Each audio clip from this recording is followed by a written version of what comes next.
From the outside, this operation appeared flawless. Temperature integrity remained intact. Product spoilage was minimal.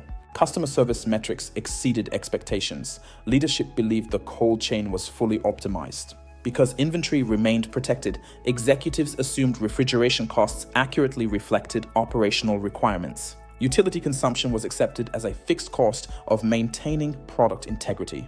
But hidden behind the refrigeration infrastructure was a different reality: small thermal inefficiencies and equipment sequencing issues, and unmanaged energy demand patterns were quietly creating operational leakage throughout the facility.